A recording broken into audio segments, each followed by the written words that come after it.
साझा किया था कि इस अस्पताल का विज़न क्या है, हम लोगों ने कैसे यहाँ पे शुरुआत की और हृदय रोगों से और किडनी के रोगों से संबंधित जो सुपर स्पेशलिटी इलाज है, हाई क्वालिटी इलाज, उसको अफोर्डेबल प्राइस मतलब कम से कम दरों में कैसे हम यहाँ बिहार की जनता को प्रोवाइड कर सकें।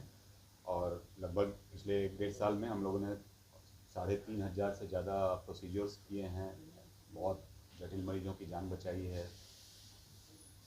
अब इसमें जो स्पेशलिटी केयर, जब हृदय रोगों में बात होती है तो एक खास कैटेगरी है पीडियाट्रिक, बच्चों के हृदय रोग जो जन्मजात बीमारियां होती हैं।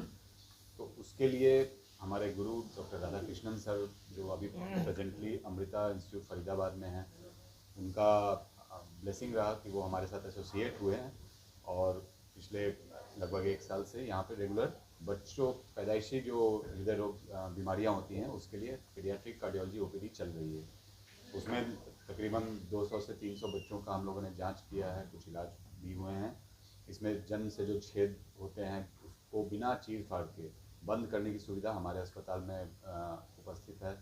सर के गाइडेंस में आज भी एक प्रोसीजर हुआ है और ये आपके माध्यम से बस बताना चाह रहे हैं कि इन सब बीमारियों के लिए और इस ऐसे इलाज के लिए अब बिहार से बाहर जाने की, पटना से बाहर जाने की आवश्यकता नहीं है। हमारे यहाँ सारी सुविधाएं उपलब्ध हैं। इसके अलावा जो हृदय रोग से संबंधित रूटीन जो प्रोसीजर्स हैं, एंजियोग्राफी, एंजियोप्लास्टी, पेसमेकर, कमज़ोर हृदय के लिए जो डिवाइसेज होते हैं, CRT, ICD, ये सारा प्रोसीजर हमारे यहाँ किया जा रहा है। दूसरी जो अलग बीमारियाँ होती हैं, धड़कन की बीमारियाँ होती हैं हृदय में, वो भी एक स्पेशलिटी बीमारियाँ होती हैं जो जिसका इलाज अभी तक हमारे यहाँ बहुत कम या रेगुलर नहीं हो रहा था। उसके लिए बाहर से डॉक्टर आते हैं तभी करते हैं। बट उसके लिए हम लोगों ने एरिथमिया क्लिनिक यहाँ शुरू किया है, जिसमें सिर्फ धड़कन से स्पेसिफिक बीमारियाँ जो हैं, अगर धड़कन बढ़ गई तो उसका इलाज, कम हो गई तो उसका इलाज, उसके लिए भी हमारे स्पेशलिस्ट हैं और ये रेगुलर हम लोग कर रहे हैं। जिसमें तकरीबन 100 लोगों का हम लोगों ने एब्लेशन, इसको बोलते हैं हम, तेज़ धड़कन का इलाज परमानेंटली क्योर करने के लिए वो किया गया है। डिवाइसेस लगाए गए हैं, स्पेशल पेसमेकर्स लगाए गए हैं। तो हम कोशिश कर रहे हैं कि जितने भी सोफिस्टिकेटेड हाई एंड इलाज हृदय रोगों में संभव है वो हम लोग यहाँ शुरू करें। और सबसे खुशी की बात ये इन्फॉर्मेशन देने में भी हो रही है कि उसी तर्ज पे हमने कार्डियक सर्जरी, बाईपास सर्जरी भी शुरू कर दिया है, जो कि बहुत ही कम दर में हमारे अस्पताल में किया जा रहा है। Thank you.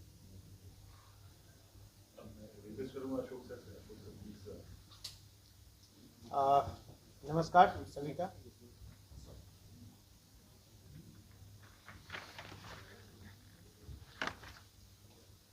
नमस्कार सभी का। जैसा कि डॉक्टर निशांत त्रिपाठी ने आप लोगों को ब्रीफ किया, तो अब क्या है कि कार्डियोलॉजी एक अलग सुपर स्पेशलिटी विभाग है, लेकिन इसमें भी कई तरह की चीज़ें होती हैं जिसको हम लोगों ने अलग अलग करके उसकी गुणवत्ता को और बढ़ाने का काम किया है। जैसे हमारा पीडियाट्रिक कार्डियोलॉजी क्लिनिक अलग है, जिसका राधा सर के देख रेख में चल रहा है, काफ़ी अच्छे से चल रहा है। दूसरा जो एरिथमिया क्लिनिक है, डॉक्टर दीपचंद राजा वो देख रहे हैं, वो चेन्नई से आते हैं और देश के प्रख्यात एरिथमोलॉजिस्ट हैं, तो वो अपना प्रोसीजर करते हैं। यहाँ है क्या कि हार्ट से रिलेटेड जितनी भी चीज़ें हैं, हम लोग कोशिश कर रहे हैं कि कुछ भी ऐसा ना बचे। हाल में पिछले सप्ताह हम लोगों ने एक जो मुख्य धमनी होती है, वो एक पेशेंट की फट गई थी, वैसे वेस्ट बंगाल की मरीज़ थी, उसको हम लोगों ने रिपेयर किया बिना चीर फाड़ किए हुए ही, और उसका रिपेयर किया है, काफ़ी अच्छी है, स्वस्थ होकर अब वो डिस्चार्ज करके आते हैं। इसके अलावा कुछ चीज़ें हैं जो नई नई चीज़ें हैं, हम लोग इसमें जोड़ते जा रहे हैं, जो कि अपने प्रदेश में नहीं है। जहाँ से हम लोग ट्रेंड हुए हैं SCPGI लखनऊ, वहाँ ही केवल अभी इंटरवेंशनल नेफ्रोलॉजी का की सुविधा उपलब्ध है। उसके बाद इस प्रदेश में हम लोगों ने शुरू किया कि किडनी की जो बीमारी होती है, उसके डायलिसिस होते हैं, उनका फिस्टुला बनता है मरीजों का, तो वो कई बार ब्लॉक हो जाता है। हम लोग उसका भी निदान करते हैं, उसका फिस्टुलोग्राम करते हैं, फिस्टुलोप्लास्टी करते हैं, उसके बाद रेगुलर बेसिस पे पर्माकैथ लगा रहे हैं। तो धीरे धीरे हम लोग इसमें जोड़ते जा रहे हैं और चीज़ों को एक्सपेंड कर रहे हैं ताकि सबको उसका लाभ मिल सके। केवल इतना ही नहीं, इसके अलावा हम लोग क्या कर रहे हैं कि ट्रेनिंग देते हैं। एक तो अपने काम करना और दूसरों को प्रशिक्षित करना, ये एक और बड़ी रिस्पॉन्सिबिलिटी हो जाती है। तो ना केवल अपने नर्सिंग स्टाफ, ना अपने टेक्नीशियन, बल्कि इस राज्य में जितने भी कैथ लैब चल रहे हैं, कार्डियक सेंटर्स हैं, उनके टेक्नीशियंस को, उनके नर्सिंग स्टाफ को हम ट्रेंड करते हैं उन्हें टाइम टू टाइम उनको सर्टिफिकेट देते हैं, ताकि ये गुणवत्ता सब जगह की बढ़े। अल्टीमेटली फ़ायदा तो हमारे प्रदेश को ही होना है। तो इस तरह से हम लोग जितना हो पा रहा है धीरे धीरे कर रहे हैं, और हम कह सकते हैं कि 1.5 साल में हमारी जर्नी अच्छी रही है, जिसमें आप लोगों का भी बहुत सहयोग रहा है। धन्यवाद। मैं रिक्वेस्ट करना चाहूँगा हमारे मार्गदर्शक डॉक्टर एस राधाकृष्णन सर से, धन्यवाद। क्योंकि सर हमारे सेंटर से पिछले 1 सालों से जुड़े हुए हैं, तो हम आग्रह करेंगे सर से।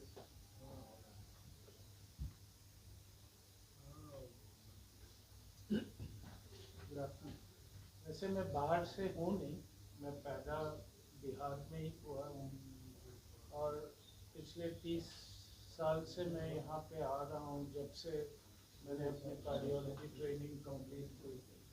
पहले हार्ट हॉस्पिटल जाता था, फिर मेरे गुरु थे डॉक्टर ए.के. ठाकुर, उनकी डेथ हो गई, फिर कोविड आया तो बीच में छूट गया था। तो डॉक्टर साहब जो मेरे साथ थे संजय गांधी में, उन्होंने कहा कि इनफैक्ट मैंने कहा उनको कि क्या मैं आ सकता हूँ तुम्हारे हॉस्पिटल में, तो उन्होंने इमीडिएटली मान लिया। मैं करीब करीब 1 साल से आ रहा हूँ और छोटे बच्चों को देख पाता हूँ। याद रखिएगा, पीडियाट्रिक कार्डियोलॉजी सबसे दिक्कत वाली ब्रांच है पूरे कार्डियोलॉजी में, क्योंकि छोटे छोटे बच्चे, पैदा होते हुए बच्चों का इलाज करना होता है। उसके लिए स्पेशल कुछ एक्सपर्टीज चाहिए, स्पेशल ट्रेनिंग चाहिए होता है। और मेरी कोशिश ये रहती है कि भाई जो कुछ भी यहाँ हो पाए, क्योंकि फिर वो पूरी टीम की ज़रूरत पड़ती है, एक इंसान उसको कर नहीं पाता है, एक पूरी टीम की ज़रूरत होती है। तो मेरी कोशिश ये है कि जितना मैं यहाँ कर पाऊँ मैं करूँगा। नहीं है तो हम लोग पेशेंट्स को यही कहते हैं कि भाई तुम दिल्ली आना है तो अमृता इंस्टीट्यूट आ जाओ। अमृता इंस्टीट्यूट के बारे में आप लोगों ने सुना होगा। आज के दिन मेरे ख्याल से पूरे दिल्ली एनसीआर रीजन में सबसे चीप ट्रीटमेंट प्रोवाइड करती है। इनफैक्ट हम लोगों ने आयुष्मान कैटेगरी का भी ट्रीटमेंट चालू कर दिया पिछले 1 साल से। तो यहाँ पे जो पेशेंट्स मैं देखता हूँ जिनको लगे कि भाई मैं यहाँ नहीं कर पाऊँगा, मैं उनको कहता हूँ आपको उधर आना है तो उधर आ जाओ, या फिर कुछ सेंटर्स हैं जो बिहार के बाहर हैं। अनफॉर्चुनेटली क्या हो रहा है कि paediatric centres, dedicated paediatric centres जिसको कहते हैं, वो बहुत ही कम है अभी भी हिंदुस्तान में। साउथ में काफ़ी ज़्यादा डेवलप हुआ है, बट इस portion of the country, north में, स्पेशली नॉर्थ ईस्ट में बहुत कम है। तो फिर मैं उनको चॉइस दे देता हूँ कि आप इधर भी जा सकते हो, उधर भी जा सकते हो। अब इनके ऊपर एक बहुत बड़ी जिम्मेवारी है कि एक अच्छा सा पीडियाट्रिक कार्डियक सेंटर डेवलप करें। हम तो अब इस स्टेज ऑफ करियर में है कि हम हेल्प कर सकते हैं, बट एक टीम बिल्ड करना बहुत जरूरी है। और अगर वो सक्सेसफुल हुआ तो बिहार के पीडियाट्रिक पेशेंट्स को भी बाहर भेजने की ज़रूरत नहीं पड़नी चाहिए। ये सिचुएशन आना चाहिए, जो कि अनफॉर्चुनेटली बिहार में हुआ नहीं है। अडल्ट कार्डियोलॉजी तो बहुत ही अच्छा डेवलप हो गया है। डॉक्टर निशांत और डॉक्टर अशोक ने अभी रिसेंटली एक प्रोसीजर किया था एक लेडी का, जिसके नस फट गई थी। उसका तो श्योर 1-2 दिन और रुकते तो वो बच नहीं पाती, बट ये सारी चीज़ बिना ऑपरेशन का किया है, जो कि सिर्फ बड़े बड़े अस्पताल में, दिल्ली, बॉम्बे में ये सब हो पाता है। कभी डॉक्टर साहब को, आप लोगों को इंटरेस्ट है तो बोलिए, दिखाएंगे कैसे वो फटे हुए नस को एंजियोग्राफी से ही सब कुछ रिपेयर करते हैं। ये प्रोसीजर आपको कहीं सुनने को नहीं मिलेगा इस एरिया में। तो सिर्फ बड़े बड़े हॉस्पिटल जैसे दिल्ली, बॉम्बे, मद्रास, ऐसी जगहों पे किया जाता है। तो अगर आपको उस बात को प्रचार करना है तो डॉक्टर साहब के साथ बैठिए, ताकि वो पूरा समझा पाए कि क्या किया है। मैंने अभी देखा है, आज देखा है उस रिपेयर को। दर्द हुआ। बस उतना ही कहना है। आपको कुछ पूछना है तो एनी क्वेश्चन सर, आपको कुछ क्वेश्चन?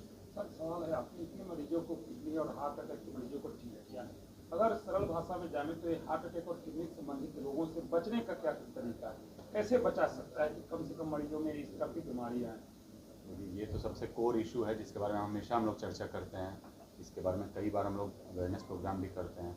जब कोई बीमारी होती है तो उसके कारण होते हैं, कोई बीमारी अचानक नहीं होती है, पहले बात ये समझना है। तो अगर बचना है तो उन कारणों को पहले रोकना होगा। अब शरीर तो एक ही है, उसमें जब कारण आएंगे तो वो हार्ट डिजीज़ पैदा करेंगे, किडनी डिजीज़ पैदा करेंगी। तो सदियाँ बीत जाएंगी लेकिन कारण हार्ट और किडनी डिजीज़ की वही रहेंगी। Diabetes, blood pressure, smoking, addiction, exercise नहीं करना, मोटापा, जेनेटिक, जीन हिस्ट्री। अब नई दिक्कतें हैं थोड़ा सा जो टेक्नोलॉजी से और नए ज़माने की जो रिस्क फैक्टर्स हैं, एयर पोल्यूशन, एयर क्वालिटी जो है, जिसके बारे में अब चर्चा शुरू हुई है कि भाई जो पोल्यूशन है ये भी हार्ट और किडनी की बीमारियां पैदा करता है। तो हमें कारण, अगर रोगों से बचना है तो उनके कारण को शरीर में आने से रोकना है। यही सरल भाषा में यही है। ये कितनी भी एडवांसमेंट हो ट्रीटमेंट का, लेकिन बेसिक जो प्रिवेंशन है वो यही है कि शरीर में शुगर आने से रोकना है, बीपी आने से रोकना है, टोबैको यूज़ नहीं करना है, स्मोक नहीं करना है, स्ट्रेस कम करना है, रेगुलर एक्सरसाइज करना है, खान पान ठीक रखना है, मोटा होने से बचना है, रोज़ एक्सरसाइज करना है। और ये जो हेल्दी जो है, और ये सारी चीज़ें शुरुआत से ही रखना है। ये नहीं कि बीमारी होने के बाद याद आ रहा है कि अरे हमको अब शुगर खाना बंद करना है।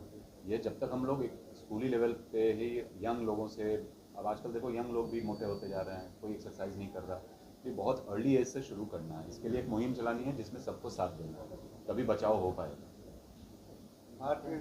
जब हार्ट अटैक आता है तो उसमें कितना समय उसके लिए चाहिए कि जो हॉस्पिटल पर रिकवरी करने के लिए बचाया जा सके? देखिए उसमें क्या है कि गोल्डन आवर्स हैं। अगर शुरुआती घंटे में पहुंचते हैं तो सबसे अच्छा है, रिजल्ट उसमें बहुत अच्छा होता है। अगर किसी को हार्ट अटैक हुआ, 1 घंटे के अंदर हॉस्पिटल आ गया तो उसको बहुत अच्छी तरह से बचाया जा सकता है, क्योंकि यही सबसे डिले होता है। एक तो डिनायल है, जिसको हार्ट अटैक होता है वो जल्दी एक्सेप्ट नहीं करता है। सबको लगता है कि मुझे गैस हुआ है, मुझे हार्ट अटैक कैसे हो सकता है। तो ये अवेयरनेस आप लोगों की रिस्पॉन्सिबिलिटी है। हम लोग टाइम टू टाइम उसके लिए कैंपेन करते रहते हैं, लेकिन आप लोगों के बिना हो नहीं सकता। और उसको हम 3 घंटे के अंदर अगर हॉस्पिटल में ला के उसको प्राइमरी एंजियोप्लास्टी कर दें तो रिकवरी की संभावना 100% तक होती है। लेकिन ये जैसे जैसे डिले होगा वैसे वैसे रिकवरी, हम एंजियोप्लास्टी कर भी दें, आर्टरी ओपन भी कर दें, तो उतनी अच्छी रिजल्ट नहीं होती है ना। तो इसलिए जितना जल्दी हो सके, आइडियल है कि 6 घंटे के अंदर तो हॉस्पिटल आ ही जाए। बेस्ट है 1 घंटे के अंदर या 3 घंटे के अंदर। इस दौरान रिकवरी 100% होगी। इसके बाद रिकवरी होगी लेकिन उतनी अच्छी नहीं होगी, है ना। तो अवेयरनेस रखना है और जल्दी से हॉस्पिटल पहुंचना है।